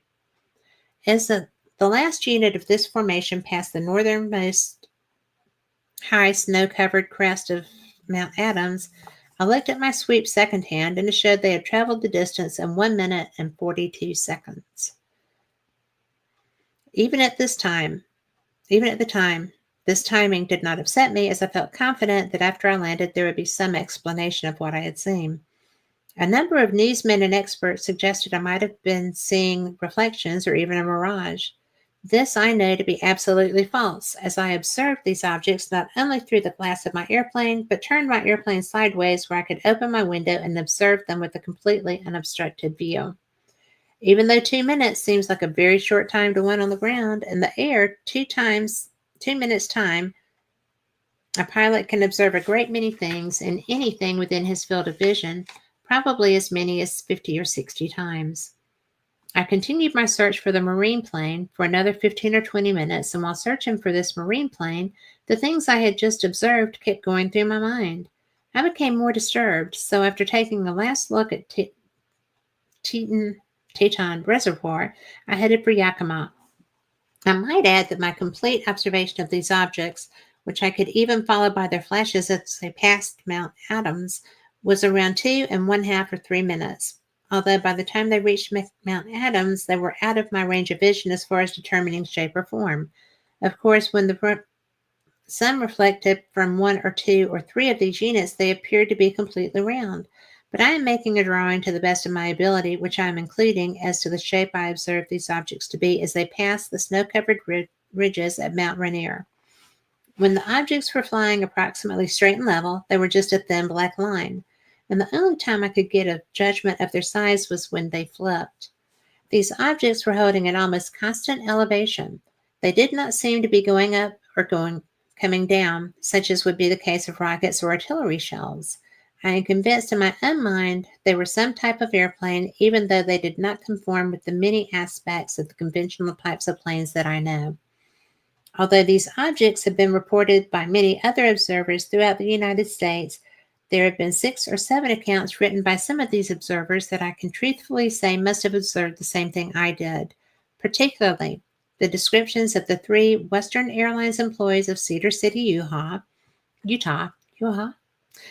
the pilot from Oklahoma City, the locomotive engineer in Illinois, John Corlett, a United Press correspondent of Boise, Idaho, Dave Johnson, a news editor at the Boise Daily Statesman, Captain Smith, a co-pilot, Stevens and Marty Morrow of United Airlines, and Captain Charles F. Gibeon and Jack Harvey of United Airlines, both of whom on May 28, 1947, made their observation on United Airlines Flight 105 westbound out of Boise.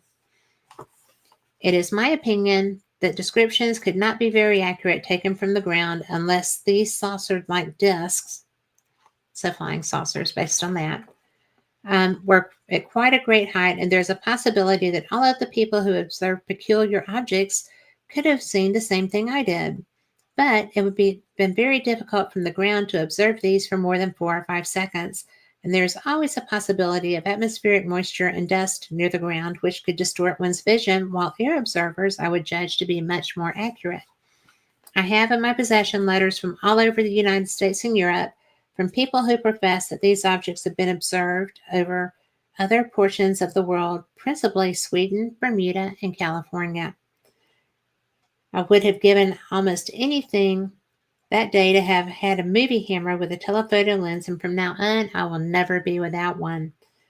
When I landed at Yakima, Washington Airport, I described what I had seen to my very good friend Al Baxter, who is general manager of Central Aircraft Company. He listened patiently and was very courteous, but in a joking way didn't believe me. I did not accurately measure the distance between these two mountains until I landed at Pendleton, Oregon, that same day, where I told a number of pilot friends of mine what I observed, and they did not scoff or laugh, but suggested they might be guided missiles or something new. In fact, several former Army pilots informed me they had been briefed before going into combat overseas that they might see objects of similar shape and design that I described, and assured me I wasn't dreaming or going crazy. I quote Sonny Robinson, a former Army Air Force pilot who is now operating dusting operations at Pendleton, Oregon. What you observed, I am convinced, is some type of jet or rocket-propelled ship that is in the process of being tested by our government, or could even be some foreign government. Anyhow, the news that I observed these spread very rapidly, and before the night was over, I was receiving phone calls from all parts of the world, and to date I have not received one telephone call or one letter of scoffing or disbelief. The only disbelief that I know of is what was printed in the papers. And it goes on to include, he didn't consider it to be funny at all. To me, it is mighty serious, and since I evidently did observe something that at least Mr. John Doe on the street corner or Pete Andrews on the ranch has never heard about, is no reason that it does not exist. Even though I openly invited an investigation by the Army and the FBI as to the authenticity of my story, or a mental and physical examination as to my capabilities, I received no direct interest from these two important protective forces of our country until 2 weeks after my observation. I will go so far as to assume that if our military intelligence was not aware of what I observed and reported to the United and Associated Press and over the radio on 2 different occasions, which apparently set the nation buzzing, they would be the very first people I would expect as visitors. I've received a lot of requests from people who told me to make a lot of wild guesses. I have based what I have written here in this article on positive facts, and as far as guessing what it was I observed, it is just as much a mystery to me as it is to the rest of the world. I saw them, and I know they are real. My pilot's license is 33489. I fly a Cal Air airplane, which is a 3-place single-engine land ship that is designed and manufactured at Afton, Wyoming, and is an extremely high-performance, high-altitude airplane that was made for mountain work. The national certificate of my plane is NZ33355. So I find that fascinating. This article started ufology. That is my opinion, but I absolutely believe that it is a fact. This man, it's just astounding. And Mort, you can find me on Fate Magazine Radio Live. You can find me under Catherine, Kathryn Hobson. I'm on Facebook. I am on Twitter. I do Instagram, but I don't remember which thing. I think it's under Cat Hobson. But Melinda, broccoli is my favorite vegetable. And my grandma always would fix me broccoli with cheese. So I always ate vegetables. I still do. But I think that, thank you. This is actually the cover. I think there are 2 other articles. Yes. In this edition, there are further studies on flying discs, and they are pages 12 and 18. Yeah, the donuts and The donuts and the donuts is an interesting thing. The mystery of the flying discs, which actually includes an image. Let's see. Can you pull that overlay down? That's all of the books that we've used tonight. But I wanted to show this picture. There we go. This is in the third article in here. And this is ace photographer. We don't call anybody ace photographers anymore, or ace journalists or anything. Ace photographer Al Hicksonbaugh of the Louisville Times took this picture of two mysterious objects over Kentucky on July 7th, 1947. Many Kentuckians saw them flash across the sky in the north and termed them flying saucers. Mr. Hicksonbaugh declines to call them by that name, nor does he call them meteors, because they weren't. So, yeah, that's an awful lot of activity in July of 1947, right? There's so much happening that it's just unbelievable. And yet, we have more of that happening now, and people are still like, oh, no, there's no such thing as flying saucers. No, we don't have contact with international or interdimensional beings. We don't have contact with people from other planets or solar systems or, any of that stuff. But I will tell you that if they ever have a device like they did in Contact, I want in it. But I just, I'm so fortunate, right? I'm going to share one last thing because I think this is so cool. And this also has our very first editorial about, how Fate got here. You can actually order this. You can go to fatemag.com and you can order archives. And it's pretty cool. But I wanted to share this article that is in here. And this is not but a page. The Ancient Significance of Fate. Maybe you'll know why that's what we're called. According to the dictionary, fate is the power that determines events. Destiny, one's predestined lot, the unalterable future. In mythology, the fates were the three classic goddesses, Clotho, the spinner, Lachesis, she of the lot, and Atropes, the inflexible. They were also known as the Moriori, three old women who spin events to come into the thread of each person's birth. They were also representative of the past, present, and future. In ancient religions, a symbology was employed. The fate was a circle and an all-light center with four dark corners cut off. The meaning was there is a central light within man seeing clearly. But the four dark corners of the world, ignorance, lust, selfishness, and anger, beset him on all sides. In Old Persia, the religious writings stated this way. Then made Ua Mazda a circle and painted four dark corners in it and called it Amra Manyas, the Undruk, the opposition to all truth and all light and all good. And Ea Mazda explained to Zarathustra, and behold, there stood within the circle of evil the name of all good, the cross, and it was light, and the corners were black. Ea Mazda called this mark fate, explaining to Zarathustra, the all pure, saying, the name of this mark is fate, from which there is no escape, no separation, forever.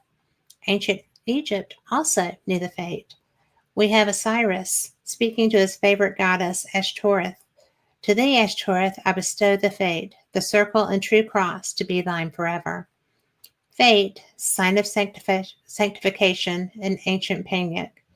Yet, the badges, the prophets, ancient Chinese. The fates, the high priests who gave sacrifice or prayer before the multitudes.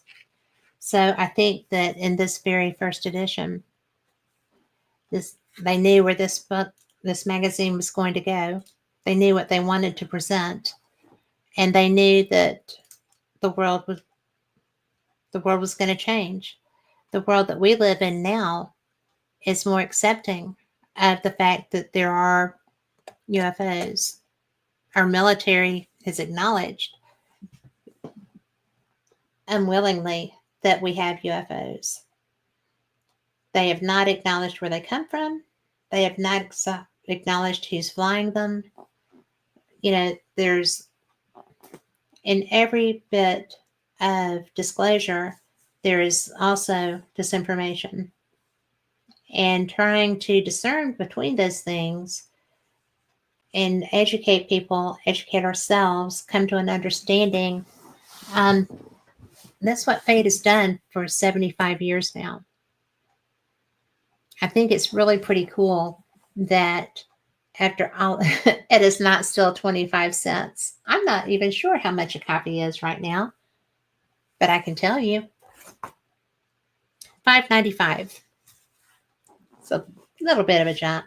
Still a great deal though, because this Flatwoods Monster edition, let's see, where's the one that I would have $7.95. This is one of the ones from this year, and it's $7.95. But it's still worth it because it's great reading. And there's a lot of good information if you peruse it. It's one of the best things that I get to read. It's one of the best things that I've ever been involved in. I absolutely love being the voice of Fate. It's really a pleasant, wonderful, fun gift that I was given. And I will never be able to thank Phyllis Galdi enough for letting me do this job. Paranormal Experience is mine. I started it 10 years ago. It's been consistent. I love it. I'm never bored with it. Fate Magazine Radio was a gift that fell into my lap that I love dearly. I'm so honored. And I love being able to bring these topics because there's a lot more to the paranormal than ghosts and demons and, things that go bump in the night. None of the things that we've covered tonight are normal. They all fall in the realm of the paranormal. And the anomalous is fun. The anomalous is fascinating. The anomalous is researchable. You can devise experiments to help with anything. All it takes is patience. All it takes is a determination to seek the answers that you want to find. Will you find them? That's not guaranteed. The fun is trying to. And that's what Fate has done for all these years. Excuse me. I hope you've enjoyed this. This is really a step off the deep end for me, but I have wanted to share Fate Magazine, the real stories of Fate Magazine, since I started doing the show. And it's a 2-hour show. I wasn't sure I would be able to do it. I wasn't sure if people would enjoy it. If you did, let me know. We might do some more episodes, some more archives. I love that. And I am going to have some of these authors that I shared with you back on soon. Like I said, Janice is coming on, and that's going to be fun. So thank you for the compliments in chat. I appreciate it. I love doing it. It is fun. So that being said, it's time. Have a great week. Enjoy your New Year celebrations. Be safe.